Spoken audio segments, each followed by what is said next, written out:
Hey YouTube, for Billy here. Today we're gonna install the 10x17 portable garage from Harbor Freight. I picked one of these up for storage, and I'm gonna go show you where we're gonna set this thing up at. Right there. So I'm gonna do some sort of a small frame on the bottom with some pressure treated, just probably some sleepers or something, you know, just lay some 2x4s down, pressure treated, or a 4x4 ring. And then everything after that will probably just be regular lumber to keep costs down.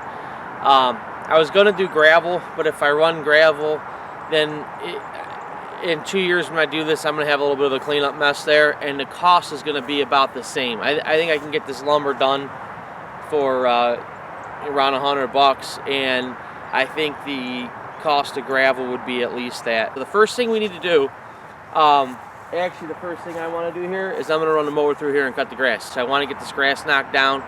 Then I'm going to come back in and we're going to lay out the structure itself.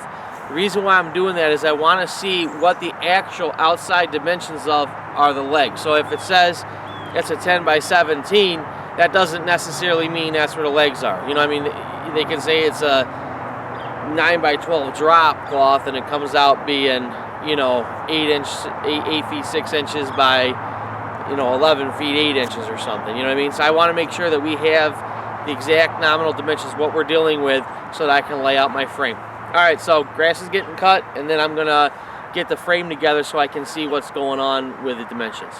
The box is pretty heavy. I don't have a weight on it yet. I'd seen one, somebody said it was about 140 pounds, so it's like a two-man lift.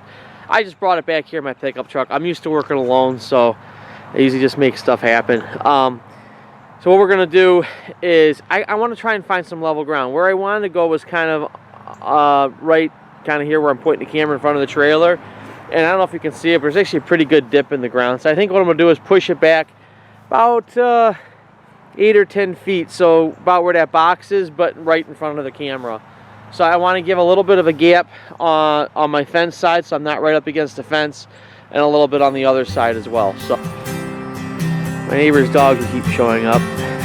I've never formally met her. She won't come over by me. Thing's the size of a moose.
show you guys, I just threw some sleepers down, which are just 2x4s laid sideways, and I put them on some visqueen. Yeah, you guys can see that in the picture. And I ran it both sides. That'll keep that stuff dry, and I think I'm gonna have no problem getting my years out of that. And you know, 2 years, whatever I need for this, even if I push it 3, if the tent lasts that long. And the boards, like I said, it's just regular OSB 1/2 inch. It's got a little bit of flex to it. I put the sleepers 2 feet on center, so when you step on it, yeah, it's a little spongy. Who cares? This is for storage. You know, I'm not living in here, at least not yet. So one thing when you build it, what I did is I built the frame first, and then I put the bottom, I kind of laid things out. I did not put those bottom cross poles in until I was ready to put the tarp over. So I actually put the front tarp and the rear tarp on, and then I fed 3 of those through, laid it on the ground next to it, then we flipped the tarp over the top, and then put the other 3 in. Then we squared it out, we leveled it. You can see there's actually a heavier piece up there that runs along your ridge. It's a little bit off on this at some points.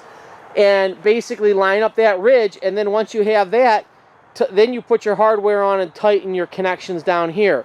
Because if you build the frame the way they tell you to build it, then you're going to be, you would then be undoing it again to feed everything through. So that's how I did it, and those poles kept the one side weighted down while we flipped it over, and then we attached everything. So that's one hint I would tell you.